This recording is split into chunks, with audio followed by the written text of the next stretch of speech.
We've got Rachel from Natural Buildings Australia. I first met you, it'll be over a year ago. We're doing a Sustainable House Day webinar, I think it was. You were interviewing me.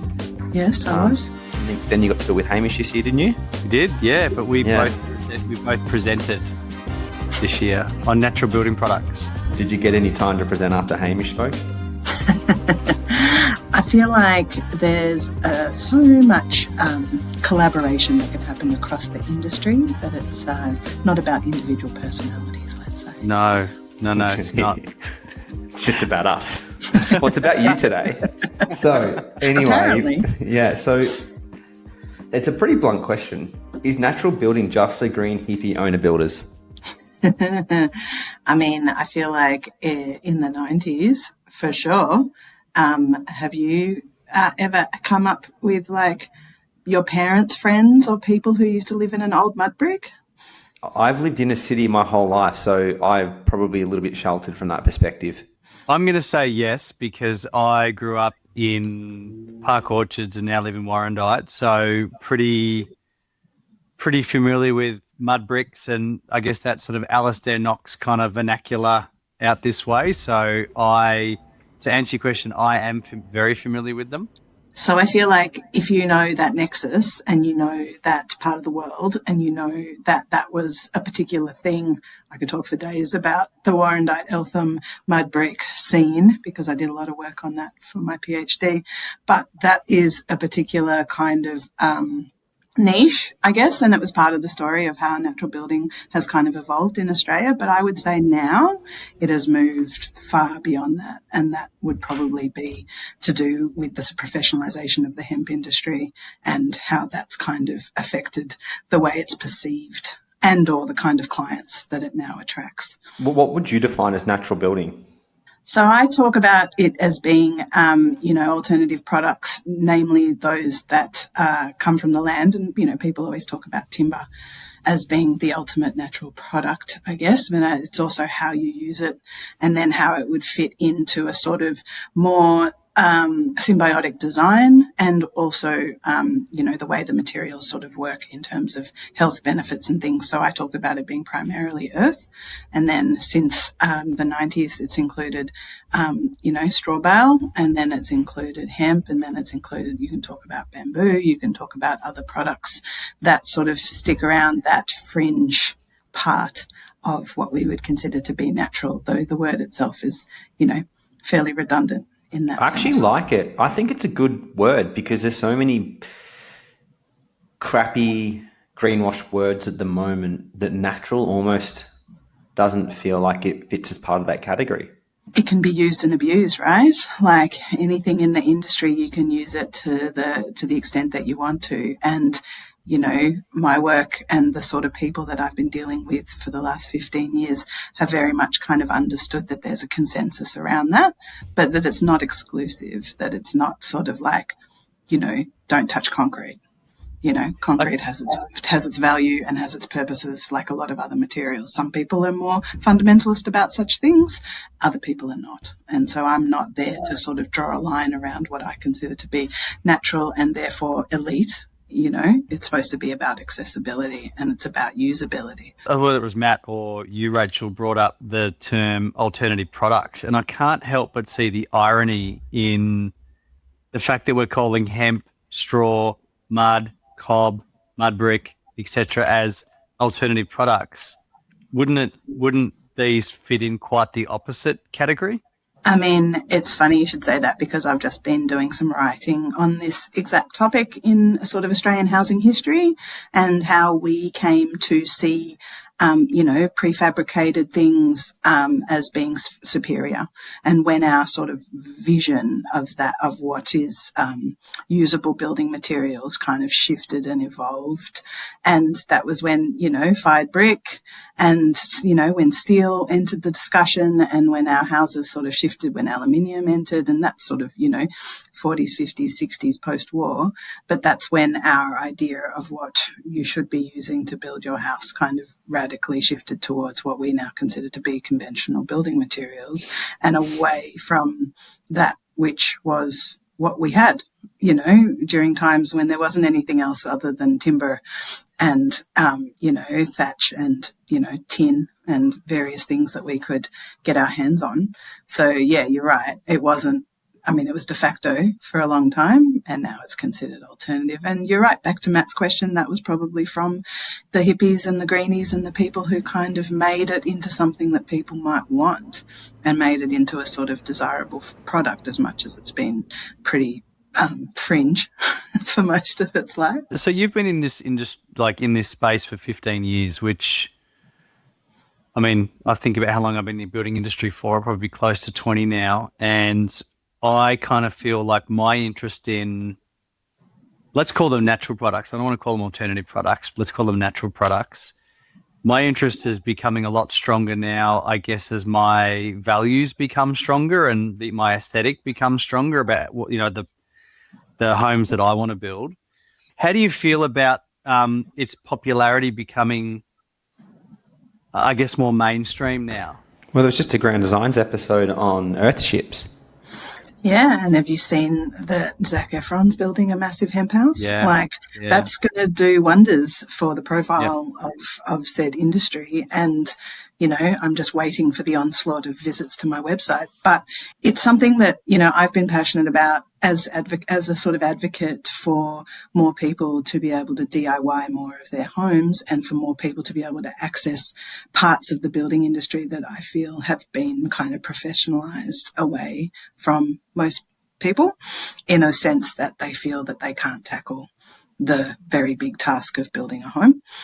And so the more people can see it, the more they can dream it and the more they can do it. So for me, having high profile or having mainstreaming, much like, the solar industry and batteries and those things were so bespoke, 15, 20 years ago, no one had a battery. Only weird, kooky, renewable nerds had batteries, and now everyone and their dog's trying to get on the list. So it can only be a positive in terms of how people view something that was seen, as Matt pointed out, as being something just for hippies, as being something that could be desirable if your values, lead you towards it, because as you gentlemen would know, anything bespoke is going to cost more and it's going to have a higher price tag on it. And so therefore people are afraid of it, and or because the standards don't exist in the building code to be able to give people that certainty that the product, if you want to call it a product, because I don't see natural materials as products per se, but if the product's going to perform in the way that you would expect it. So it's sort of being asked to compete with conventional building materials in the sense you just touched on two of my next questions, actually. NCC, that's a good one. We have products that are natural that have been used probably for hundreds, thousands of years. I was literally about to go down this path of thought. So take it away, Matt. Yeah. So we have products that have been around for thousands of years, yet the NCC doesn't allow these to exist in the code. The pathway is difficult because it requires a performance solution. Yeah, performance solution build mud bricks that were being used hundreds of years ago. Look, I'm not saying it's not a bad thing. I mean, and even if you'd kind of just dwell on mud bricks for a second, I would probably argue, and Rach, you can probably speak to this in much more detail than me, whether or not a mud brick home would actually meet 7-star compliance, because I don't think it would meet the R values that would be required to tick that box. No, and I went to so a shout out to the EBAA, the Earth Build Association of Australia, who have been an organisation advocating mostly for mud brick and earth homes since the 1980s. And they still run an annual conference that I finally managed to get to earlier this year. And there was a talk on exactly this. And so a lot of those, call them early mud builders, built their mud homes or rammed earth homes before 1991, before the NCC was sort of significantly altered to include the R values for insulation materials. And one of them has had a retrospective passive house certification put on his house in terms of performance. I'm not building tech enough I was sitting with someone who kind of challenged the framework around that kind of activity, because you can kind of get modelling to do whatever you want it to do if you put in the right things. But, he wanted to be able to prove that his pre-NCC home would meet and match certain performance standards, which is not required to do. But yes, you're right, for that exact purpose. And if you know anything about Alistair Knox homes and the early mud brick homes, not all of them were orientated great. Not all of them had particular, they were very wood and dark, and I imagine, and slate was very popular in that period. So a lot of them, are being retrofitted, as you know, to increase their performance now. So I'm not saying that natural materials are the be all and end all, because of course it's design and siting and how you use it and all of that. And, mud bricks are still being made. People are still sharing mud brick making machinery. I see it on the internet, but I wonder how many people and how they're getting those passed in terms of the kind of hoops that they have to do to get them to perform to meet the standard. This also then leads to the other question I had, because the hard thing with a lot of these products, it's very manual labour intensive. And if anything, we've learned through pricing projects in the last 2 years, one of the major reasons pricing has gone up is because of the amount of labour in a job, and the cost of labour has dramatically increased, which I imagine is now the biggest barrier for you having a mainstream input, other than, say, town planning and councils and probably inner city sites make it a little bit difficult. But I'd say cost. And that's probably why you see a lot of owner builders going down this road, and you get all these communities coming in to help build a home. Is this the reason why it kind of still exists, but then also it's its own worst enemy? I mean, there's lots of reasons why the industry is struggling, without the professionalisation of the trades is one, like if you look to the UK and you look at their kind of, because they have so much more heritage building, they have heritage trades and they have schools for heritage trades. And so that's sort of like half job done in the sense, because you have a professionalisation of part of the industry that's mostly rendering and, lime work and lime pointing and that kind of brickwork. It's not necessarily the building from scratch kind of thing, but still they have an existing trade industry. Whereas what I hear from old school natural builders who are, running perfectly profitable businesses on an oily rag, but they struggle to find labour and young labour that, is prepared to do that kind of work and is still very family business run. It's very hard physical labour too. It's not. It is. Light labour. But it tends to attract those people that are actually looking for something a bit different, than conventional building sites, as you would know, for people who are looking for kind of more, conscious, kind of thoughtful building with different kinds of building companies or people like yourself. There's a reason why people are looking for something a bit different. And yeah, I've been a part of what you would call community workshop builds, so owner builders who subcontract to certain, project managers who run the natural building part, and then we use volunteer labour. And, some of those can attract, 50, 60 people, and a lot of them come from different trade backgrounds, concreters, carpenters, architects, boatloads of architects, because they want to get their hands dirty and they want to understand what house building actually means and looks like. And so I've just been watching all of these people from adjacent trades plasterers who are just bored of doing really normal, boring, bloody plaster work. And they're interested in like the different kind of atmosphere. And, there's a lot more chicks on these kind of builds as well, which definitely changes the kind of framework that you're working within, because it's not a blokey building site. There's definitely a much stronger connection to the home that's being built when you're actually using your hands to do the things that are in front of you. Like there's that really kind of tactile connection. Whereas like, I've got projects where, I've got trusses and sips and stuff that are rocking up on a truck and then getting craned into site. And there's kind of that disconnect. Whereas I know when we built disconnect between what's actually going up and I guess that attachment to the home. Whereas, I know the hempcrete house that we did, the team are there, they're in there, they're carrying buckets, they're mixing, they're using their hands to put all the hemp and stuff in the shuttering and hoarding. And there's this, I can understand why it's attracting. I guess these trades are just so sick of seeing that run of the mill. This is how we do things kind of every day in, day out approach to like this something new where I can actually, I guess, get in touch with that craft again. This is maybe a little kind of preamble into my next kind of question. You do have a background in town planning, and I know it's not strictly related to NCC, but we did talk about pathways before, and NCC pathways and performance solutions. Could you explain to the audience, I guess, what that looks like when we're talking about natural building materials, just to put a bit more context around that? I mean, as far as I understand, and it's been a while since I've done this firsthand, but I've, kept an eye on what is happening. In order to get a clear pathway through the NCC requirements, it requires a standard, and the standard needs to be in the code. And at the moment, there is a very old standard that was in the 80s and 90s that is just for earth building. So just earth and mostly rammed earth. I've forgotten the number, but it's, it's sort of like folkloric in the earth building scene about this one standard that I can tell you the history of, but it came out through the sort of 40s, 50s and 60s experimentation with rammed earth. And then as the NCC evolved, it sort of got stuck there and has lasted the test of time. But that's the only reason why that exists in the NCC. And there hasn't been the funds and or the industry push because what you call a natural product isn't a product that is saleable, that has investment, that requires, because it's stuff that you can source cheaply and easily from your side or your neighbour's ex-dam or, the straw from the paddocks down there.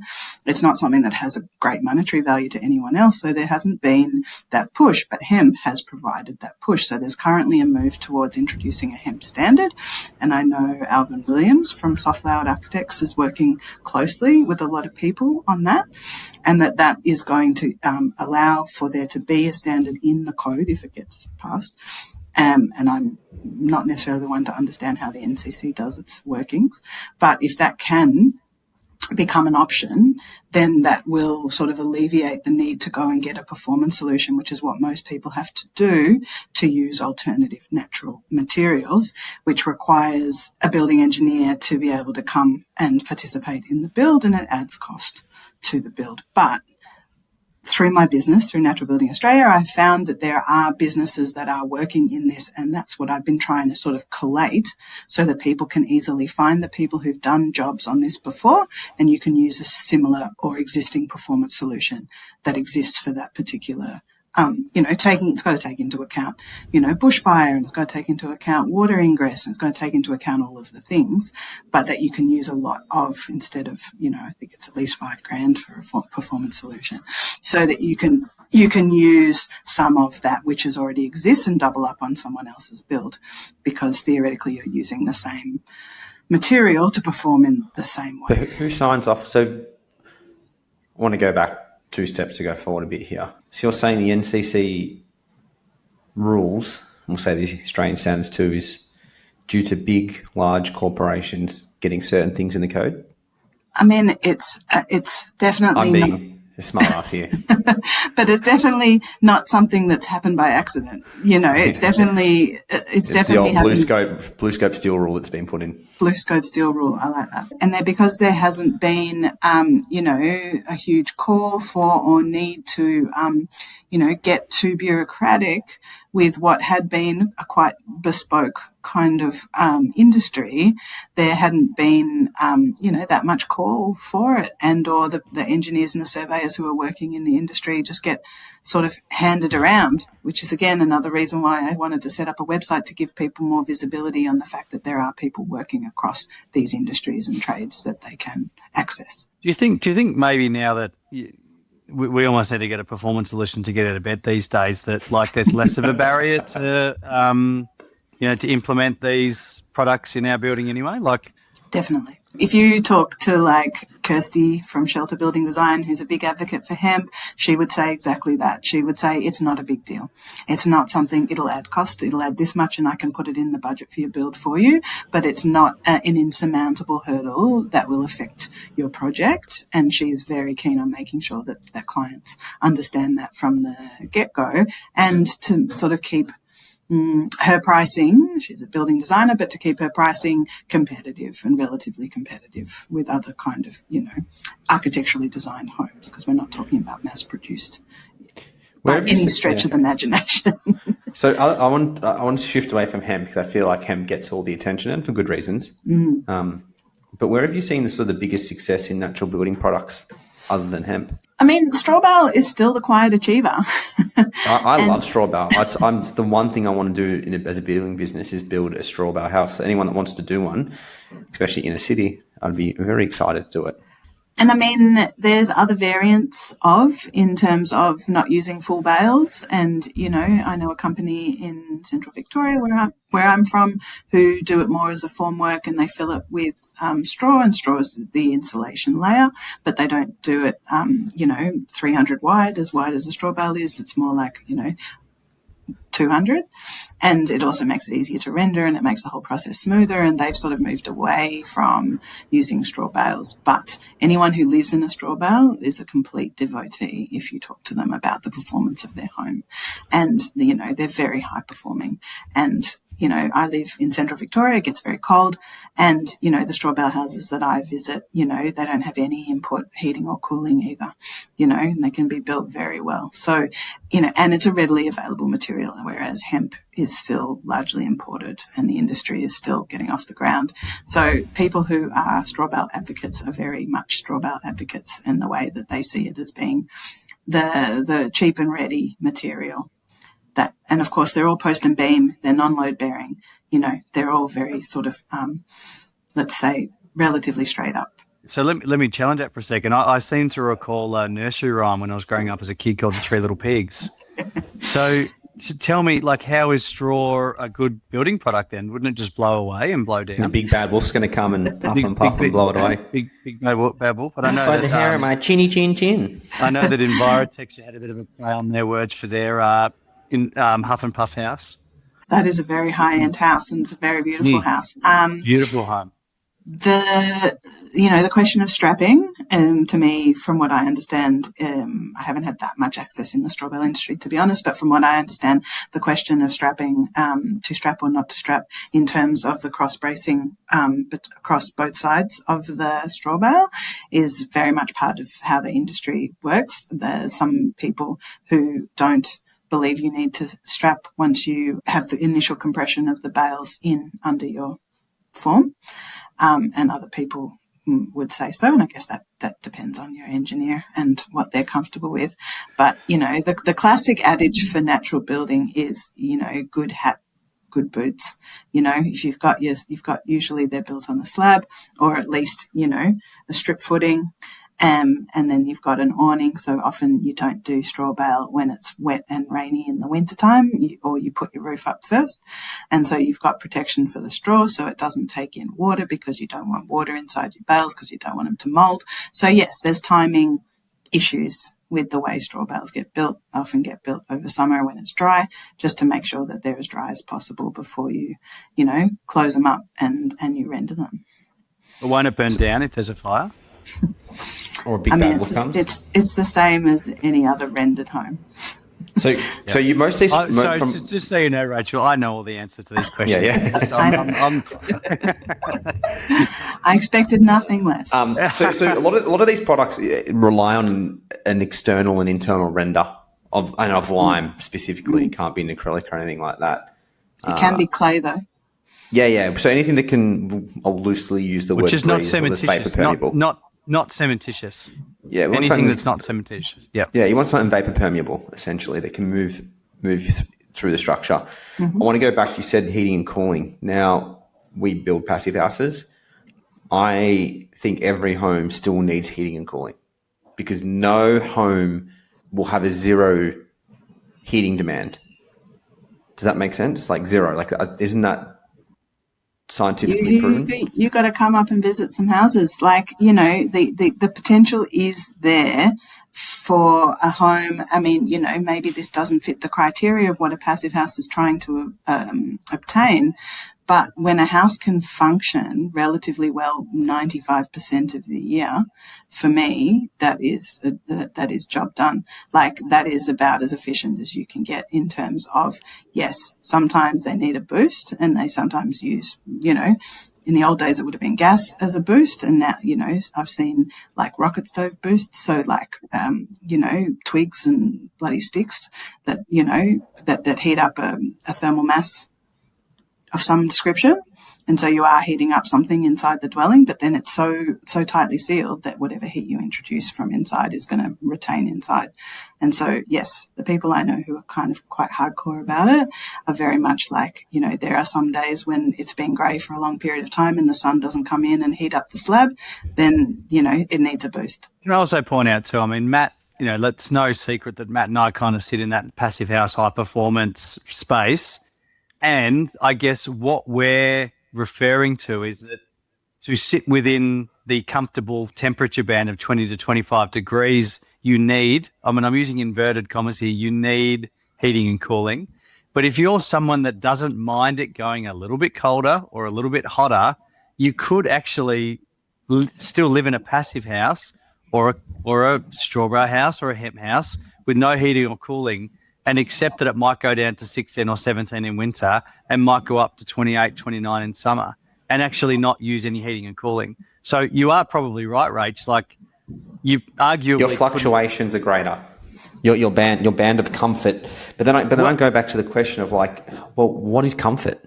Like, and this is where I'm going to... You said heating, but cooling. I think we're about to go down the same path, Matt. Like, it's all personal. Like, we're saying that our homes perform within this band, but you need a bit of heating and cooling. Whereas, Rachel, some of your clients might just be totally cool with the fact of for 95% of the year, it's super comfortable. And then if it's hot in summer, we'll open a window and I'll put a T-shirt on. Like, it's not a big deal. I'm interested in where you began that comfort band to begin with, because when I started in this business, and sure enough, I started on the radical fringe with Earthships, but that band was 16 to 21. That was the expected performance band, not 20. Was 16. So, from the way that I've always spoken about, optimal living temperatures, to get upwards of 29 and 30 is pushing way beyond what I would have been spruiking as the comfortable bandwidth for what is acceptable for the way that the design.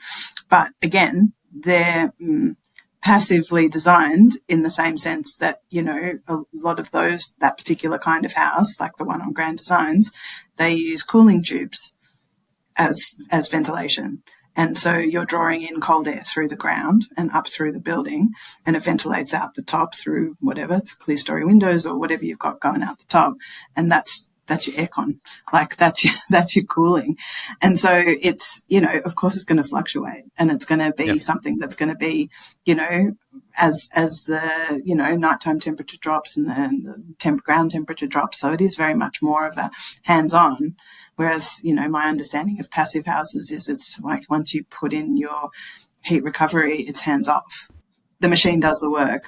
Any old school mud builder, that also came up at the Earth Building Conference. Any old school mud builder would be like, they're just of that generation that's like, put on a jacket. So like that's precious. They're not as precious, and that's why I say 16 degrees to me is still quite cold. And I also go on the flip side, like a lot of these houses, they're not inner city. So you're out in rural Victoria or rural Australia, where the temperature can grow well beyond 40, and then also can be hot, quite humid and sticky. So then I go on the comfort criteria back that way and go, and not disrespecting what natural building does. Then I'm like, well, surely still at least put in a cooling system to alleviate that level of comfort. I think it just comes down to the person that's building the home. Like, like our clients are coming to us for like a solution, and that's fine. Whereas, if someone wants to build a straw or mud brick home and they're happy with 16 degrees in the middle of winter and it's like -3 outside, like that's still comfortable in my mind. If someone wants to build a 2-star house, is that okay? Like we all, like, I'm just being facetious here, but the aim of what I understand as being like why we have regulations to ensure thermal comfort. But, we all know how the CC is gamed. And we all know how sort of meaningless it has become in terms of understanding what is performance and how you can get around what you can do to alleviate the need to use better materials and to just build better houses. So you're right, it does come down to the clients, but I mean, it's a chicken and egg. Like, a lot of clients are going to be driven by those that they consult, and those that they consult have values. And, you know, all of the good architects out there. I know all of the good architects out there, but there's such a small proportion of those who are having the conversation about how can we do this better? How can we do this differently that gives you a similar outcome, not necessarily the outcome you walked in here thinking that you were going to achieve, but how can we match that expectation? How can we skin the cat a bit differently and possibly use things? And so is it only going to be driven by the client? Is the client the one that has to come to you and go, hey, I'm thinking about doing hemp, which is why your question earlier about like the profile, that if that's the conversation starter, then you're going to find builders, or you're going to find designers, or you're going to find people to support you because you've got that. You know, much like Passive House. If people come to you and go, I've heard of this thing, are you the right people to talk about? Then you go, yeah, I can talk to you about that. Let's have a conversation about it. But who starts the conversation? Is it the professional, or is it the client? And is it the client going, I think I want to achieve this, or these are my values? But I think the hard part is a lot of the time when the client reaches out to someone is they now flick through this thing called Instagram and look at the final product of the build. So then they go to someone they like, and then the advice on there can be quite poor because they might have had a bad situation with speaking to a hemp supplier, or they've been turned off due to some stupid price they were given that wasn't actually quite factual. So their perceived ideas can be quite negative, and then turn that client very quickly away from what they're asking. We've seen that a lot in Passive House, but it's like, oh, no, we had that price once and it was so expensive. But was it expensive, or was it design? Like, there's so many... And I feel natural building is one of these things because it goes back in, like, we live in a bubble. We're in the same little bubble here. We do things a little bit differently. We agree on 99% of the things. It's just that 1% is quite argumentative. I feel that it's on us as builders, architects, building designers to be open-minded when a client comes to us and not just dismiss the client. Is that sort of what you're getting at?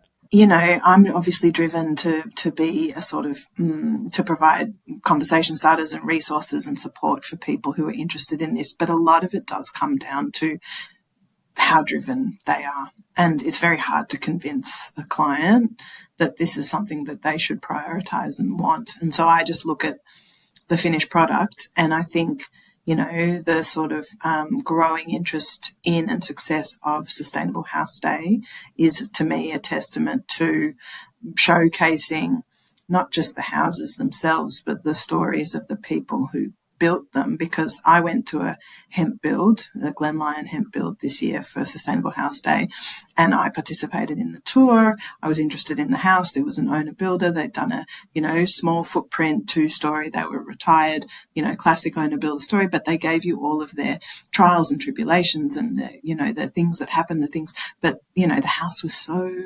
incredibly high performing. You just had to step in it to feel. And that's what that sort of experience is really good for, is to get people to feel it. And then if that's one way to get people to be motivated and driven to care a little bit more about the textures of their walls or how high performing different materials are compared to others, then that's great. But like, you can't tell people that that's what they should care about. So I think that was it. That was a Alter Eco design project, wasn't it? I think it was. Yeah. That wasn't there. Was it Lionville or Glen Lyon? Glen Lyon. Oh, Lionville Hemp House. That's the one. Yeah. So one of the other things that we haven't actually touched on, which seems to be very topical these days, is the health of buildings. And if we think about, like, let's not call them alternative products, we'll call them natural products. Like, there's not a huge amount of bad things that are in a bale of hay or in a pile of hemp that's in your wall. Like, this is all natural stuff. So if we're truly serious about building healthy homes, then the natural building pathway is a really great pathway to actually deliver that. So I actually think more builders should be curious about this stuff and have an open mind about this stuff when clients come to them and not completely shut it down.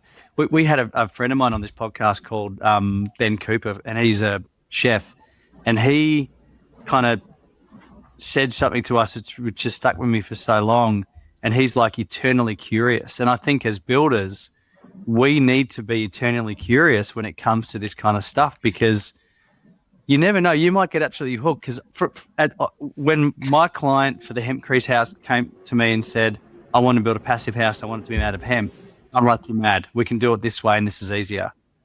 And I tell you what, I'm so glad that he kept pushing and pushing, because we will eventually build a hempcrete house at our own home because of that project. And I've got an hopefully exciting project next year using hemp blocks and clinker fill underneath the slab for insulation. This stuff's great. We should be using it. We should be curious about these things and not completely shut it down. I mean, again, but like if you're, a project manager, a builder, and you, like yourself, get approached with a particular thing and you want to try and pursue it, you've got to then have the resources at your disposal to follow through with that and say, okay, I can see how we can make this possible.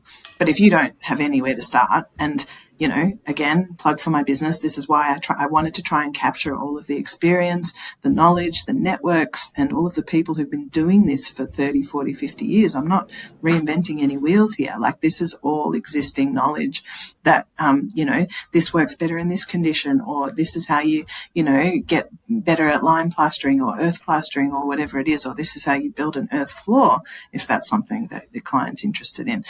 Those are all things that people are doing, and I wanted to be able to share that so that people don't get, remove at least another barrier to it. If it's not the cost barrier, if it's not the motivation barrier, then it's the accessibility of resources barrier, or the building code barrier. Like there's enough barriers here to stop people from pursuing it, which is why, back to your original question, it stayed in the margins and is very much driven by those who are passionate for their values. But yes, Hamish, back to your health question, for sure. And it's something that we probably are only just coming around to in terms of recognizing the value of having, healthy walls and non-toxic paints. And I know that that's been sort of, seeping into the broader industry in terms of being a bit more conscious about the kinds of materials. But once you start down a sort of more Puritan pathway, you tend to get hooked with more Puritan responses to the things, which is, there's natural ways to do everything. I was going to say, like this whole healthy movement is something that's existed in your space forever. Arguably hundreds of years of construction of healthy homes. Yeah, and yet back to Matt's question before, why is it still so hard, and why is it still so kind of heavily fought? Yet, it's a part of our traditions in terms of understanding the basics of home building, but we've just been told that, there's better, cheaper, quicker ways of doing things. And I guess that comes down to me to, you asked before about like when people want to access these kinds of projects, they're doing it for different reasons. And for me, the owner builder home building kind of project is more than home building. It's community building, it's skill building, it's understanding, it's connection. It's all those things that we're crying out for in so many parts of our lives. So why don't we look at our home project as the same thing that we're trying to achieve out of our social life or out of our work life or, those kind of things, and go, it's actually, you got to look at it as a different thing. I've just written down, it's more than just a shelter. It kind of links into really well to my next question. So we spoke about earlier that these natural building is generally used for sort of rural. I know you're probably right on that, but I would challenge you on that, because I think more and more there are infiltrations into the cities, especially if you want to go down the rammed earth pathway. Well, this is where I was getting at. So what can the average sort of inner city person do to introduce natural building materials into their projects, or what could you look at? So I use lime paint for my own house. We just practically come in packets and you mix it with water and there's your paint. It's how we used to paint thousands of years ago. The hard thing is something like where I see rammed earth, like amazing.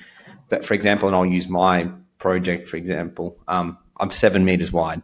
I start using rammed earth, I've all of a sudden lost a fair bit of footprint on my small, tiny block. That's what I mean. Maybe the more inner city project, how do we get that small town? Like I always refer to like the Carlton townhouse type of project. How do we get those products into those projects? You know, anything with formwork, it can be doable. I mean, those walls aren't necessarily any thicker than double brick walls, or, you know, far be it from me to understand what the convention is these days. But like anything with formwork that can be used to shutter, so that's rammed earth or that's hemp, you know, can be used in situ really. It depends on, you know, whether or not, like I'm planning on doing a hemp extension to my place. And so my house will be a hybrid of sorts. And so, I have a bigger block. So, you know, that kind of space challenge is not that concern to me, but I hear you. But I think about, you know, I know you are inner city focused, but I think about how big our blocks are generally. And they're more than big enough. I mean, yes, the newer blocks come with the sacrifice of no outdoor space, but like the space issue to me isn't the biggest concern, you know, if you're willing to downsize your footprint slightly. As any good building designer should tell a client, if you want to make it cheaper, make your footprint smaller. Think about your spaces. Think about the way you're using your home. Like think about all of these things. If this is a value to you and the cost is a prohibitive value, then you've got to look at footprint and you've got to look at how you could double up on using your spaces differently. The project we're looking at next year is a great example of a client staying really true to her values. She's got a budget. There's only a couple of them living in the home, so it's 125 square metre footprint, including a little upstairs area. And she's like, no, I'm not getting rid of the hemp and I'm not getting rid of the clinker. I want that. I will sacrifice other things in the home. So we actually need people. That's cool. We need people to actually build or really drive these examples of what a house could be in these smaller block scenarios to then show that it is possible to other people. You know, it's never going to tick all of the boxes. I hear what you're saying, Matt. It's like, you know, what's the applicability to those who are looking at doing, you know, bits of or hybrids of? I'm obviously passionate about natural materials, but I'm also just passionate about, you know, good house design and like utilizing space well and utilizing, you know, natural features, orientation, you know, all of the things to sort of maximize the performance of what you've got before you then start to go, all right, how can I bring in a more natural kind of material into the actual structure of the home. But like you said, you can start with, you know, Porter's lime wash, and you can start with finding different aspects of natural materials. Like there's a really high performing hemp house out my way that used these really great, I think it was like thatch or some kind of like ceiling inserts. You've obviously got this company. It was a company, organisation, what do we call it? Organisation, company? I'm a business, yeah. A business, yep. Could you maybe talk a little bit about some of the events, products, information that is available on your website, and, you know, how people can get more involved? And when I say involved, as in like hands-on involved in the natural building space. Why I set myself up as a business was that I wanted to be able to kind of showcase and support the industry as a whole. So I don't necessarily offer products myself. There is a bit of resources there, and I do offer myself up as a consultant, but I'm not the product. The product is to get on our directory. And the reason why I promote people to get on our directory, if they work in and around natural materials, so I'm not being exclusive about it, but I'm sort of selecting people who sort of support similar values that I have in terms of the way that they're operating their business or the way that they're selecting the materials that they use, is to really give people a chance to find them. And so I've got a bunch of architects and designers, engineers, surveyors, you know, solar specialists, water specialists, plasterers, like people who are working around the whole industry to really kind of showcase the fact that these people do want to support you. So if you're a client particularly and you're looking for, you know, and you don't have anywhere to start and you're looking for people to have a conversation with about like developing your ideas or whatever, that there is a resource for you there. So I would encourage anyone, particularly plasterers, we're always short on good plasterers. So anyone that's working across that industry who wants to get on the directory, And so we've just opened up this sort of helping hands aspect. So the idea being that if you want to get more involved in projects, like you want to do a little bit of hemp just to see what it's all about, or you want to, like you said, if you want to do it on your weekends or on the holidays to get a bit of extra experience, the aim is that private clients or builders or those who run projects can put up the projects that they're doing. And if they're looking for labour, they can say, hey, we're going to be doing this straw bale house in Torquay for 2 weeks. We're looking for extra labour. Come and help us out. So that's an aspect that I've noticed is sort of missing. There's always need for labour, and there's also people who are always looking for options or just to get a bit of work. Sometimes they're backpackers. Sometimes they're people with, who are doing their apprenticeships who just want to do something a little bit different. And so the aim is to be able to sort of connect A to B and kind of go, great. And or there's some people there who just want a bit of general help. Like if you're not skilled, you can also find opportunities in there to just sort of offer your labour. And these are posted on your website or how do people get it? Yeah. Yeah, website, The Helping Hands has just launched like this week. But you can also put up your business on our directory, and you can also run events through our directory, which is on our website. And I also run everything through my socials. So once you're up on my website, it goes through my socials and then hopefully gets out to a bigger audience.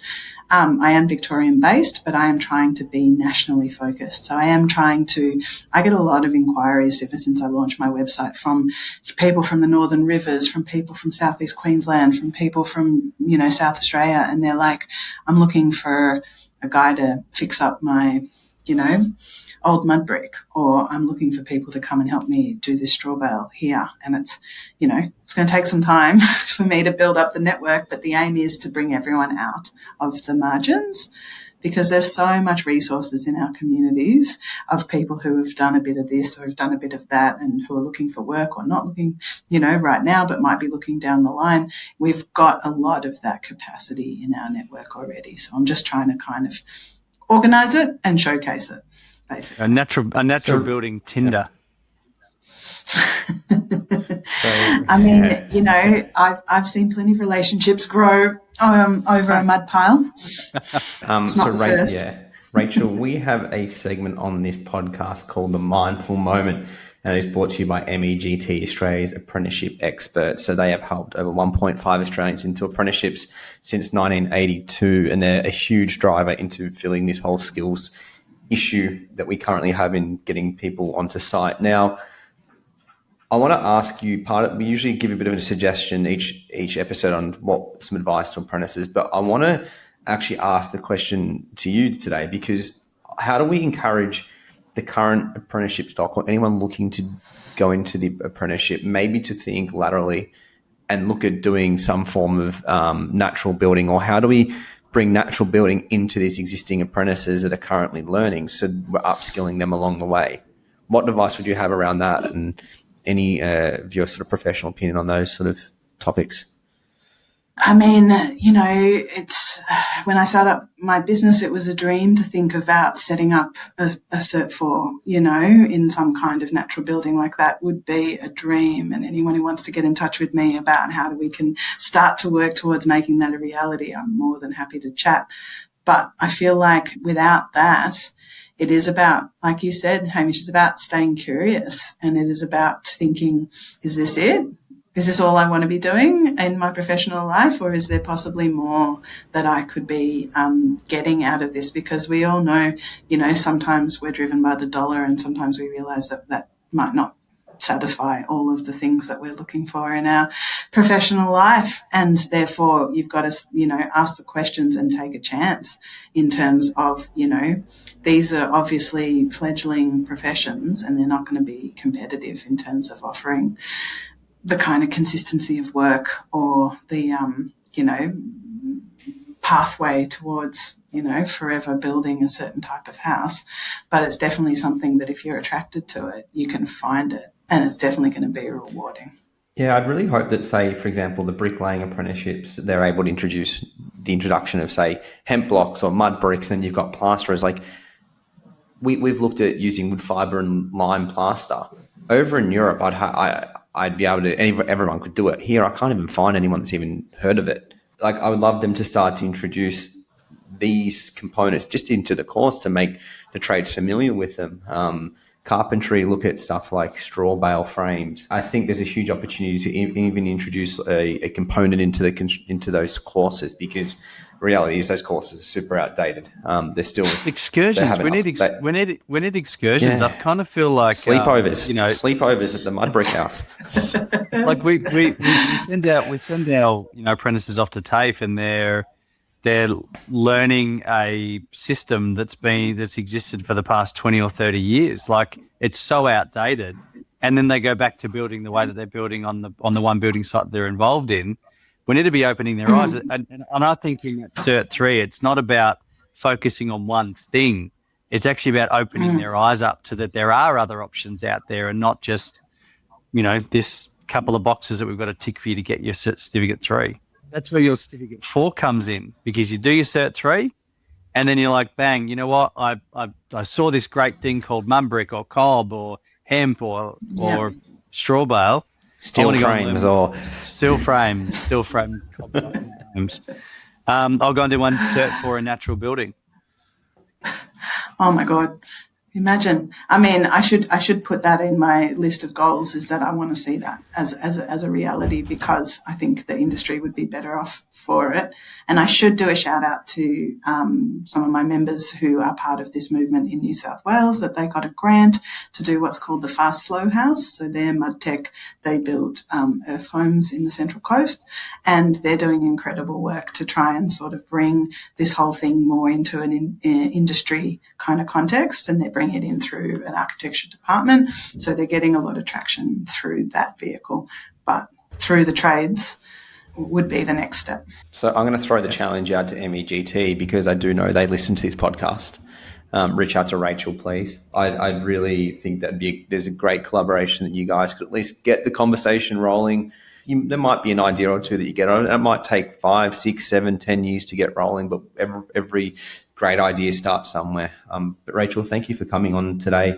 We've been talking about getting on for a while. It's just been one of those things. Lovely to chat with you both, and thank you for your excellent questions. Before I go, don't forget that we do have an events calendar on the Sustainable Builders Alliance website. So please remember that. Reach out to Jeremy. You can just post and that goes to anyone who's got events around Australia. You can jump on to www.thesba.com, go through to events, and then there's a calendar there where you can actually request to have your event on the events calendar there. So please definitely utilise that resource.